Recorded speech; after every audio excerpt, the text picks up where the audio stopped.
Morning friends. आज history में chapter 1 हम लोग जो फ्रेंच रेवोल्यूशन देख रहे थे उसको आगे पढ़ेंगे। पॉलिटिकल सिम्बॉल्स देखेंगे, ठीक है। Reading political symbols. The majority of men and women in the 18th century could not read or write. ये जो पॉलिटिकल सिम्बॉल आया था उसके पीछे काम ये था कि जो उस समय लोग हुआ करते थे, फ्रांस में जो लोग थे, फ्रांस में वो उतने पढ़े लिखे लोग नहीं थे, अशिक्षित लोग थे। तो अशिक्षित लोग आप लोग जानते हैं, उनको कुछ अगर सिंबल दे दिया जाए या कोई अगर बता के मतलब कह कर उनको सुनाता है तो उनको समझ में आता है, याद हो जाता है। लेकिन अगर उनको कोई कह दे पढ़ने के लिए, लिखने के लिए, तो वो पढ़ पाएंगे, लिख पाएंगे नहीं कर पाएंगे। अगर वैसा वो कर लेते तो फिर उनको अशिक्षित, लिटरेट क्यों कहा जाता है? लिटरेट के श्रेणी में आते, शिक्षित के आते। तो उस तरह आज से 200-250 साल पहले फ्रांस में वो स्थिति थी कि वहाँ के मोस्ट ऑफ जो पीपुल थे 80 से 90% वो क्या थे? दे वॉज नॉट लिटरेट, वो पढ़े लिखे नहीं थे, ठीक है ना। इसलिए कई सिंबल को लाया गया और सिंबल में जैसे था image and symbols they are frequently used instead of printed words to communicate. कई सारे प्रिंटेड, क्योंकि प्रिंट का आविष्कार आप लोग जानते हैं 18वीं शताब्दी में जॉन गुटेनबर्ग, तो धीरे धीरे वो प्रिंटेड बढ़ने लगा था यूरोप में। तो उसके माध्यम से कई सारे फिगर को बनाया गया, दर्शाया गया। फिगर का आगे हम चर्चा करेंगे कि कौन सा फिगर क्या बताता है, कौन यूनिटी का है, कौन फ्रीडम का है, इन सब के बारे में वहाँ पे डिस्कशन किया गया, ठीक है ना।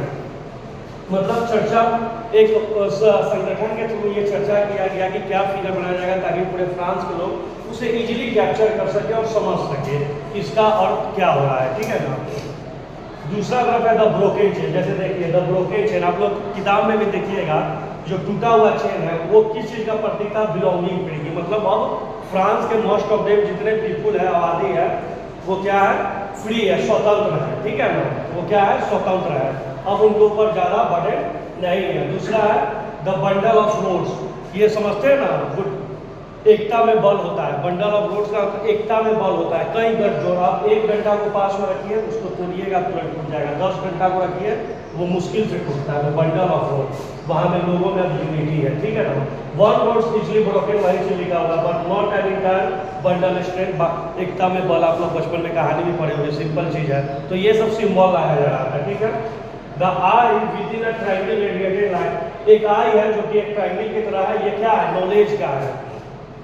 लाइट ऑफ इनलाइटमेंट, बुद्धा से भी जोड़ के आप देख सकते हैं। जैसे बुद्ध के समय में आप चैप्टर पढ़ते हो तब लाइट ऑफ इनलाइट, ज्ञान की प्राप्ति। लेकिन वो दूसरा ज्ञान था, ज्ञान यहाँ पे दूसरा। यहाँ कहने का मतलब है कि लोग को अपने जीवन में क्या करना है, क्या अच्छा है, बुरा है। ये एक जो ट्रायंगल है, within a triangle radiating light, वो knowledge scripture symbol of royal power, ठीक है ना। वो नॉलेज का दिखा रहा है और ये जो स्क्रिप्चर है यहाँ पे सिंबल ऑफ रॉयल पावर। राजशाही मतलब राजा जो था, ऐसा थोड़ी था कि राजा को तुरंत हटा दिया गया। तो राजशाही का जो चिन्ह होता है वो स्क्रिप्चर से दिखाया जा रहा था। Snake biting tail to form a ring, मतलब क्या? जो सांप जो है, आप देख रहे होंगे चित्र में, फिगर में आप देख रहे होंगे, बुक में बनाया हुआ है। सांप अपने घुमा हुआ है और अपने ही पूंछ को, टेल को वो काट रहा है। उसका मतलब क्या है? Symbol of eternity adding has neither beginning. मतलब ये जो एकता का वो कभी, या फ्रांस के लोग जो है वो सब मतलब एक तरह से एकता में वो कभी खत्म नहीं होगा। जो गोल है पृथ्वी, क्या पृथ्वी का भी क्या है? आप उसमें घूमते रहिए, गोल है पृथ्वी, घूमते रहिएगा। तो वही वहाँ के फ्रांस का एकता को दिखाने का कोशिश किया जा रहा है कि लोगों में इतनी ज़्यादा यूनिटी है। सिंबल की मतलब वो गोला है, सब एक साथ है, ठीक है ना। सब एक चेन बना हुआ है और वो चेन टूट नहीं सकता है। और यहाँ पे जो चेन है, ब्रोकन चेन का मतलब कि लोग साथ रहते हुए भी अब फ्री है। जैसे आप अपने परिवार में रहते हैं ना, लोग साथ में है, लेकिन जो अपने मन का मतलब, अभी तो आप गार्जियनशिप के अंदर होंगे चाहे जो भी, तो लोग फिर भी आपके ऊपर उतना बर्डन नहीं दिया जाता है कि ताकि आपको कोई प्रॉब्लम हो तो आप क्या करते हैं? फ्री महसूस करते हैं, ठीक है ना। सेम वही कंडीशन यहाँ पे। उसके बाद देखिए रेड फॉर्गिंग, क्या? Becoming free. यहाँ पे जो महिलाओं के थ्रू जो पहना जाता था वो भी इसी का सिंबल था कि अब वो स्वतंत्र है। Blue white red, the national colour of France. ये ब्लू व्हाइट जो रेड है, ये नेशनल कलर ऑफ फ्रांस है। कुछ है नहीं, वहाँ पे सिंपल सिंपल आपको बुक में भी लिखा हुआ है, या आप भी पढ़ सकते हैं। ज़्यादा इसमें दिमाग लगाने की आवश्यकता नहीं है। The wing women personification of the law. जो विंग वुमेन है वो क्या है? कानून की जो एक तरह से न्याय की देवी है। उसमें दिया हुआ है, चिन्ह देखिएगा, फ्रेंच रेवोल्यूशन में आगे बनाया हुआ है। वो क्या है? न्याय की देवी है, ठीक है। The law tablet, the law is the same for all and all are equal before.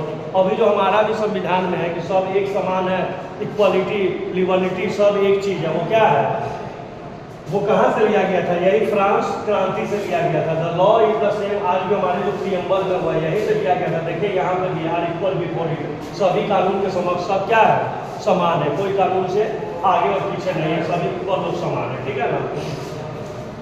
France abolished monarch and become a republic, कहने का मतलब है कि फ्रांस में क्या हुआ, राजतंत्रशाही का उन्मूलन हो गया और वह रिपब्लिक बन गया, ठीक है ना।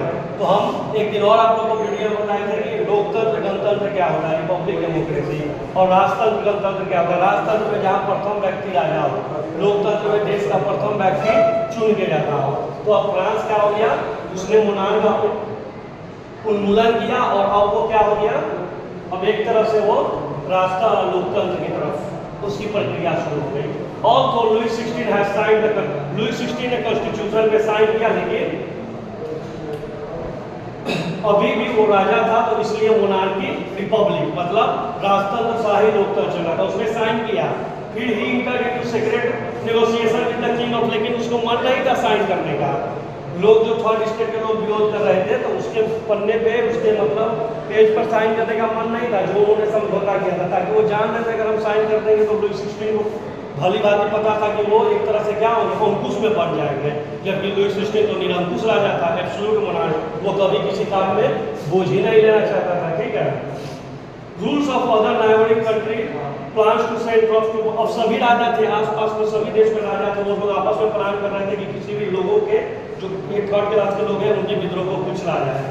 ये विद्रोह लोगों को पता चलता है, बाद में क्या होता है आपको पता ही है कि लोग को इनके बारे में पता चल जाता है कि लुई 16 करने के लिए तो साइन कर दिया है, लेकिन अंदर ही अंदर वो क्या कर रहा है, दूसरे देश के राजा से, दूसरे से प्लान बना रहा है, ठीक है, प्लान बना रहा है और क्या कर रहा है कि इसको विद्रोह को दबाने का, जो फ्रेंच रेवोल्यूशन है उसको दबाने का कोशिश कर रहा है। लेकिन उसके बाद आपको पता ही है कि वार अगेंस्ट पर्सिया, वार अगेंस्ट पर्सिया और ऑस्ट्रेलिया के खिलाफ वहाँ के लोग वार छेड़ देते हैं, ठीक है ना, सिविल वार की तरफ से। बाद में लुई 16 को दोषी पाया जाता है, लुई 16 को फांसी पर, गिलोटीन, गिलोटीन क्या था, डॉक्टर गिलोटीन नामक वैज्ञानिक ने गिलोटीन का आविष्कार किया था। और ये गिलोटीन क्या था, एक ब्लेड रहता था बीच में, अब दोनों तरफ से बड़ा बड़ा गट्ठा होता था, ठीक है ना, लकड़ी के पे, आम के पेड़ को जैसे देखते हैं, उसमें आदमी के धड़ को, सर को लगाया जाता था और नचा दिया जाता था, गर्दन अलग और धड़ अलग, ठीक है ना। तो उसको फांसी दे दिया गया, बाद में उसकी पत्नी मैरी के साथ ही वही किया गया।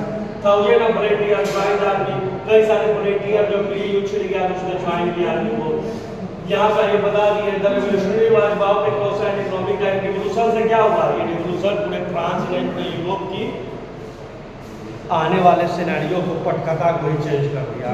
फ्रांस, मेटरनिक ने कहा था कि जब फ्रांस जीतता है तो पूरे यूरोप में क्या था, जुकाम आया था। बात वही हुआ कि आने वाले समय में फ्रांस रेवोल्यूशन, और हम आज भी पढ़ रहे हैं कि भी एक मिसाल बन गया यूरोप में ही नहीं पूरे वर्ल्ड के लिए, कैसे अगर कोई जनता चाहे, पीपुल चाहे, तो कैसे वो अपने अगर पावर में उतर आए तो किसी को भी वो सही राह दिखा सकता है, या किसी को भी पावर से पदस्थ कर सकता है। जैसे आप वहाँ के फ्रेंच के बारे में देख सकते हैं, इसलिए दिया भी गया किताब में। नेशनल ऑफ फ्रांस का मर्शायल, तो ये कब था, जब ब्रिटिश युद्ध में वहाँ के लोग जा रहे थे सैनिक वगैरह लड़ने ऑस्ट्रेलिया पर्सिया से, तो वो गीत गाते जाते थे, जो गीत गाते जाते थे वो ताकि उनका हौसला बुलंद हो, तो वही हौसला बुलंद होने के कारण वही गीत आगे जाके फ्रांस का भी राष्ट्रीय गीत है। जैसे हम लोग युद्ध होता है तो कैसे एकदम करने लगते हैं, किसी भी पाकिस्तान से थोड़ा बहुत होता है, या 15 अगस्त 26 जनवरी को भारत माता की जय, तरह तरह के नारे लगाते हैं, तरह तरह के गीत, लोकगीत लिखा जाता है ताकि लोगों में साहस आए,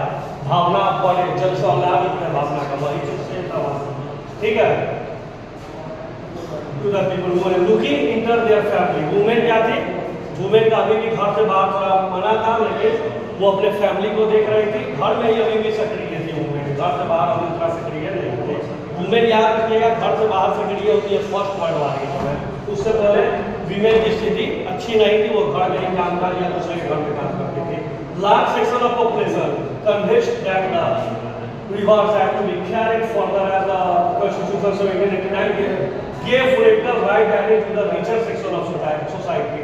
तो पॉपुलेशन तो फ्रांस में उसमें बढ़ ही रहा था, लेकिन जो कॉन्स्टिट्यूशन बना भी था वो भी ये नहीं था कि एकदम आपको समान एकदम कॉन्स्टिट्यूशन बना था और तीनों लोग को इक्वल ही कर दिया जाए, तुरंत डेमोक्रेसी आ गया फ्रांस में। नहीं, वो शुरू था और डेमोक्रेसी आते आते फ्रांस में अगला 100-150 साल लग गया। 1920-30 तक इवन वहाँ जो वीमेन को वोट देने का अधिकार दिया गया है वो 1946 में दिया गया। तो हम कैसे कह सकते हैं कि डेमोक्रेसी, कहाँ 1789 और कहाँ 1946, तो बहुत ज़्यादा समय लगा। वो शुरुआत अपने वहाँ से मतलब एक दीप प्रज्वलित हो गया कि आगे लोग डेमोक्रेसी के लिए लड़ेगा और धीरे धीरे होते 1950-60 के दशक तक आते पूरा फुल्ली 20वीं शताब्दी में दुनिया क्या हुआ, नव उदारवाद की तरफ चल गया, नियो लिबरलिज्म। क्या पढ़ते हैं इसको, नियो, लेकिन ये आप लोग को भी नहीं पढ़ना है, ये यूपीएससी के सिलेबस में है, ठीक है। तो नव उदारवाद की तरफ चल गया जिसको हम लोग बोलते हैं नियो लिबरलिज्म, ठीक है ना। तो ये नव उदारवाद क्या है, ये टॉपिक आएगा, ये आप लोग का टॉपिक ही है, ठीक है। ये मैथ साइंस आप लोग IIT इंजीनियर डॉक्टर बनेंगे, ये टॉपिक पढ़ के कोई जब आइएगा यूपीएससी का तैयारी करने के लिए तब उस समय नियो लिबरलिज्म देखेंगे, ठीक है। उस समय क्या होता है नियो लिबरलिज्म, कम्युनिटिज्म क्या होता है, ये सब कम्युनलिज्म क्या होता है, सोशलिज्म क्या होता है, इस सब पे एक चैप्टर है, ठीक है। तो अभी आप लोग उतना उसमें नहीं जाइए, वो पढ़ना ही नहीं है, वो मैंने मुँह पे आया मैंने बता दिया, ठीक है। अब ये मत सोचिएगा कि सर बता दें तो क्या है, इससे आपको दूर दूर तक अभी कोई वास्ता नहीं है, कुछ नहीं लेना है। मैंने पढ़ाने की तरफ में आपको बोल दिया, इसलिए कंफ्यूज नहीं होगा, ठीक है। यहाँ पे अगले चैप्टर में तो वुमेन को कब बाहर निकलने का मौका दिया गया, 1914 जब फर्स्ट वर्ल्ड वार शुरू होता है तब देखा जाता है पूरी दुनिया में कि महिलाएं घर छोड़ के धीरे धीरे बाहर आके काम करते हैं। वो भी क्यों, क्योंकि जो हट्टे कट्टे जवान नौजवान पुरुष होते थे वो कहाँ जा रहे थे, वो युद्ध में लड़ने जा रहे थे, ठीक है। तो उसको कभी को पूरा करने के लिए भाई बाहर का, घर का भी तो काम होता है, बाहर का काम कुछ लाना कुछ ले जाना, तो वो महिलाएं करना शुरू हुई, ठीक है स्टूडेंट्स।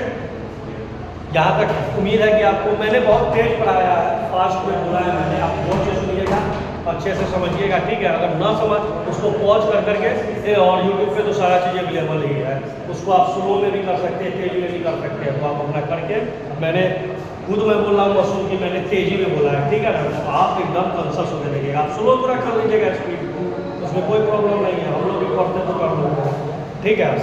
तो आप समझिएगा, फिर अब बहुत लगता है ऐसे कि बहुत जल्द आपसे मुलाकात होगी, ठीक है। तब तक आप लोग अपना ख्याल रखिए और अच्छे से पढ़ाई पे ध्यान रखिए, ठीक है।